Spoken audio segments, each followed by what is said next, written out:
Hello, everybody. My name is Juan Camilo Perez, and today Karina and I will be talking about Ceremony. Ceremony is a book by Leslie Marmon Silko, who is a Native American Laguna Pueblo Indian, and Ceremony follows Teo, who is a fictional Native American man who is also of Laguna descent, who goes through post-traumatic stress disorder from his books on his boots in the ground experience in World War II. In Ceremony, Teo goes from becoming an outsider due to him being a half-blood. Half-blood is someone who's half white and half Native American, to be accepted after treading a dangerous journey of self-discovery and sacrifice. Throughout Ceremony, Teo's PTSD is activated through events that make him have flashbacks and act out from the rest of the Native American veterans. His desires are shown in his dreams, which seem to be the opposite of how he acts. Teo also struggles with the death of his loved ones, which not only leaves him frustrated, but leaves him to question his sexual preferences since the war. Because of this, Karina and I will be talking about Ceremony through a psychoanalytical perspective. Alright, so dream interpretation. Dreams are a message from the subconscious that tells a person what they are afraid to face. In Ceremony, Teo has dreams and flashbacks throughout the story about events that he has secretly yearned for or has tried to forget over the years, but the events are buried in his mind.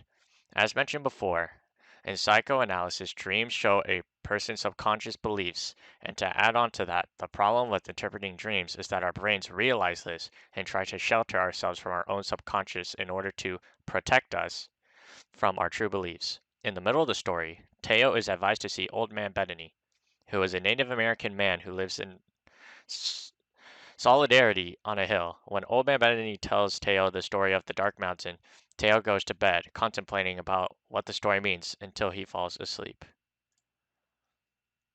He dreamed about speckled cattle. They had seen him, and they were scattered between juniper trees, through tall yellow grass, below the mesas near the dripping spring. Some had spotted calves who ran behind them, their bony rumps flashing white and disappearing into the trees. He tried to run after them, but it was no use without a horse. They were gone, running southwest again toward the high, lone standing mesa that people called Patoche. I don't know.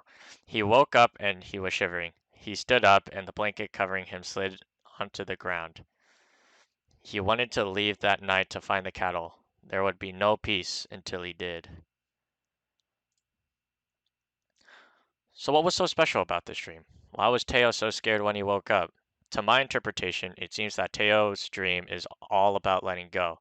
The cattle represent the people Teo has lost and how he needs to learn to let go. The absence of a horse shows how he has pushed away people and how nobody is able to help him through his struggles, leaving Teo on his own to figure things out. Throughout Ceremony, Teo is usually left to figure things out on his own, with the advice of others to guide him on his journey. Near the end of the book, Teo meets a woman named Tse, who he instantly falls for. He agrees to meet her in the mountains, and when they meet, he is tired and falls asleep in the pool. He dreamed he made love with her there. He felt the warm sand on his toes and knees. He felt her body, and it was as warm as the sand. And he couldn't feel where her body ended and the sand began. He woke up, and she was gone. His fists were full of sand, and he was sweating. Teo throughout the story has been alone on his endeavors, with only advice to guide him. When he meets Tse, she is the only person who wants to actually help him, to be that horse that will boost him to not only chase his dreams of being accepted, but also learning to let go. This sequence also shows his true compassion toward Tse and the fact that he is scared of losing her, just like the other people from his past. No, God! No, God, please, no! No! No! No! Alright, you know me. Before I give the show to Karina, I want to tell a joke. Last night, I had a dream that I weighed less than a thousandth of a gram, and I thought to myself, OMG. Boo, you stink! Get it? Because, like, OMG is.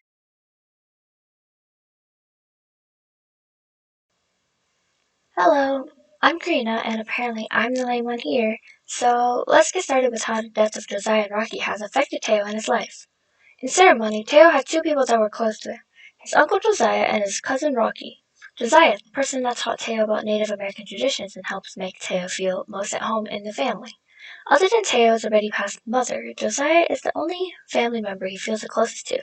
Rocky, Teo's cousin, is the type of person to not believe in any of the traditional Native ways, so he can be successful in the world of white people. Josiah was already dead in the beginning of the ceremony, causing Teo's mental health to become negative. Death can affect us in many ways. Mentally and physically, we are harmed in some way when someone close to us has passed. In ceremony, the death of Josiah continues to haunt Teo as time goes by. Josiah's death affects Teo mentally, for he has a flashback of when he had a hallucination of his uncle dead instead of a Japanese soldier.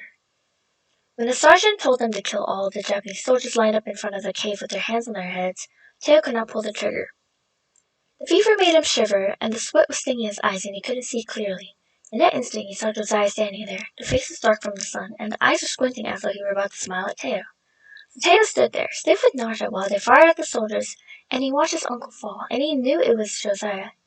And even after Rocky started shaking him by the shoulders and telling him to stop crying, it was still Josiah laying there.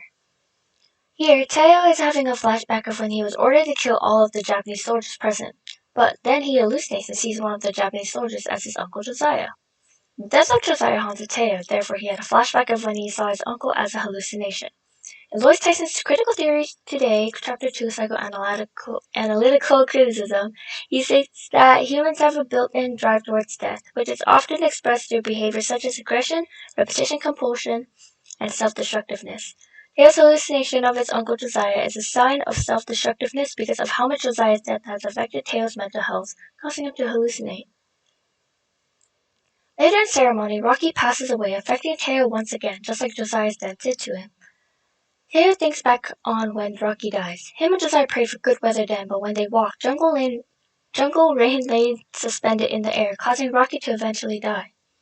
This was not the rain he and Josiah had prayed for. This was not the green foliage they sought out in sandy canyons as a sign of a spring. When Teo prayed on the long muddy road to the prison camp, it was for dry air. Dry as 100 years squeezed out of yellow sand. Air to dry out the oozing wounds of Rocky's leg, to let the torn flesh and broken bones breathe. The clear sweat that filled Rocky's eye. Corporal fell, jerking the ends of the blanket from his hands, and he felt Rocky's foot brush past his own leg. He slid to his knees, trying to find the ends of the blanket again, and he started repeating, "Goddamn, goddamn." It flooded out the last warm core in his chest and echoed inside his head. He damned the rain until the words were a chant, and he sang it while he crawled through the mud to find a corporal and get him before the Japanese saw them. So he had prayed the rain away. For the 6th year it was dry. Grass turned yellow and it did not grow. Wherever he looked, Teo could see the consequences of his praying.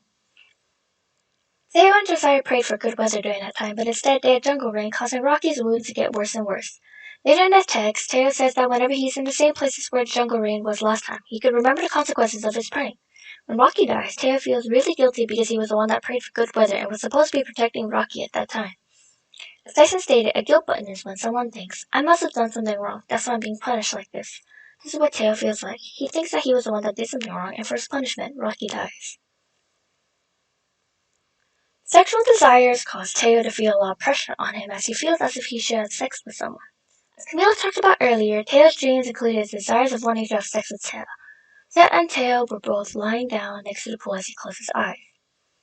He dreamed he made love with her there. He felt the warm sand on his toes and knees. He felt her body and it was warm as the sand, and he couldn't feel where her body ended and the sand began. He woke up and she was gone. His fists were full of sand and he was sweating. This quote in ceremony shows that Teo clearly has a sexual desire for Teo. Although he does not show her himself, he dreams of having sex with her where they were now. As Tyson stated, sexual behavior is also a product of our culture because our culture sets down the rules of proper sexual conduct and the definitions of normal and abnormal sexual behavior. Social values and taboos that we internalize, or supergo, makes us feel guilty when we shouldn't. For example, in this situation, Teo feels guilty because he has not had any sexual interactions with anyone. Therefore, he has a dream that he made love with Teo. Teo's desire for sex doesn't only happen with just Teo. When Teo first met Night Swan, a cantina dancer, he fell in love with her for how elegant she danced. She was young and she had never felt the power of the dance so strongly before, and she wanted to keep it. She wanted it with great ferocity, which she mistook for passion for this man. She was certain about him. He could not get enough of her. He would lie beside her under the blanket, and his eyes would be fevered even after he was limp and incapable of taking any more from her. He knew before he spoke. His eyes were so feverish as he spoke, and his fingers quivered like the legs of a dreaming dog. At that moment he wanted her more than he had ever wanted her, and it was for that she would not forgive him. In his quote, it gave us a visual that he was clearly dreaming about her and acted in such a way that Night Swan already knew that he was dreaming of her. In conclusion, the book's ceremony included many things that showed us how psychoanalysis played a part in his text. Death of his closest family members, Josiah and Rocky, affected Teo throughout his life, causing him to hallucinate and feel guilty. The sexual desires he has pressures him a lot as he dreams of having sex with 2 different women. I hope you enjoyed our video and thank you for listening.